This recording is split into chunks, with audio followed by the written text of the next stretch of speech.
Verse 11, their wives likewise must be dignified, not slanderers, but sober-minded, faithful in all things. Now this is interesting. Their wives. Let's take it. Many translations, including the ESV and the KJV, says here their wives. Why would it be talking about wives? Well, because the spouse of the elder or the deacon can also ruin and hurt the reputation of the church. And so the wife should be, again, dignified. That's that same word for venerable, reverent. Not a slanderer, not a backbiter, not somebody that's whispering in the church. A very destructive thing. And so not a slanderer. Very honest, forthright person. But sober-minded and faithful in all things. That's a pretty big coverall. Now there is another translation of this word, their wives. And to be honest with you, I don't agree with the translation here for their wives.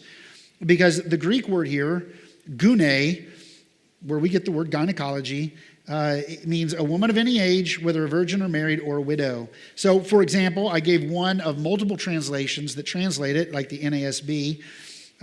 Women, instead of wives, says women must likewise be dignified, not malicious gossips, but temperate, faithful in all things. And NASB is a very literal translation. But there are other translations as well that translate it women.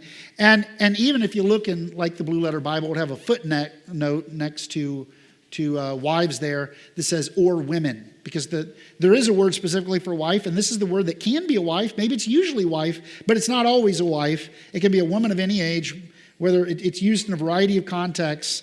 So if that's the case, it's talking about women deaconesses.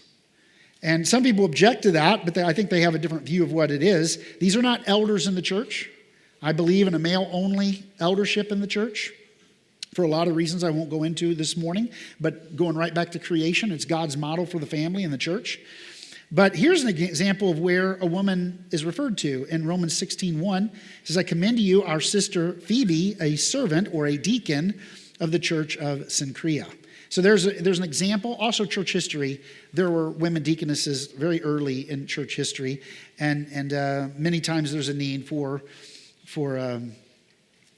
women to be given the same power and delegated authority that men have in practical matters. So, for example, in our church, without a title, Rebecca Benner has been serving for a long time, very faithful, and she's paying bills, making sure all the things get recorded.